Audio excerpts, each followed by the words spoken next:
আসসালামু আলাইকুম গাইস, কেমন আছেন সবাই? আশা করছি সবাই খুব ভালো আছেন আর আমিও খুব ভালো আছি। আগামীকাল ৩ তারিখ শবে বরাত উপলক্ষে নতুননগর ইয়ং স্টার ক্লাবের পক্ষ থেকে সকল মানুষকে ফ্রিতে হালিম পরিবেশন করা হয়েছে। শুধু হালিম নয়, প্রত্যেকটা নামাজ পড়তে আসা মানুষের জন্য আনলিমিটেড চায়ের ব্যবস্থা করা হয়েছে।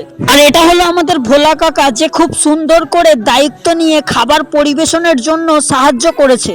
প্রতি বছর শবে বরাতের রাত্রে এখানে চায়ের ব্যবস্থা করা হয়, তাই এবছর চায়ের সঙ্গে হালিমেরও ব্যবস্থা করা হয়েছিল। এখানে আমাদের নতুন নগরের ছোট ছোট বাচ্চারা, পাড়ার লোক এবং আদার্স বাইরের লোকের জন্য ও পেট ভরে হালিম খাবার ব্যবস্থা করা হয়েছে। এটা হচ্ছে নাপিস। নাপিস হালিম খেয়ে হালিমের রিভিউ দিচ্ছে যে কত সুন্দর টেস্ট হয়েছে। এবার আমি আপনাদের উদ্দেশ্যে একটা কথা বলতে চাই, যেটা নাপিসও বলছে সেটা আমিও বলছি। এই হালিমেতে কিন্তু কোনো রকম বিফ আমরা ইউজ করিনি, এটা only for chicken haleem, no beef, only chicken. এই হালিম সব ধর্মের মানুষ একসাথে খেতে পারবে। এখানে প্রায় 2 ড্যাগের মতো হালিম সকল মানুষকে পরিবেশন করা হয়েছিল। এবার আমি একটু চা খেয়ে নেব, তারপরেই আমি যাব মসজিদের দিকে। এটা হচ্ছে আমাদের নতুননগর জামে মসজিদ।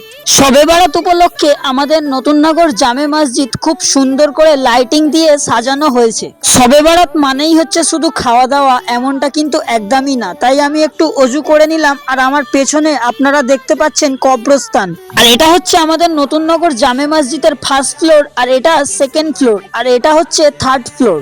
শবে বরাত মানে হচ্ছে এবাদতের রাত, তাই আমি মহান আল্লাহ তাআলার কাছে একটু এবাদত করে নিলাম। আর আজকে মিনি ব্লগ এতটুকুই ছিল। ভালো লাগলে লাইক, কমেন্ট, শেয়ার করে দিও। ততক্ষণের জন্য সবাইকে টাটা, ভাই ভাই।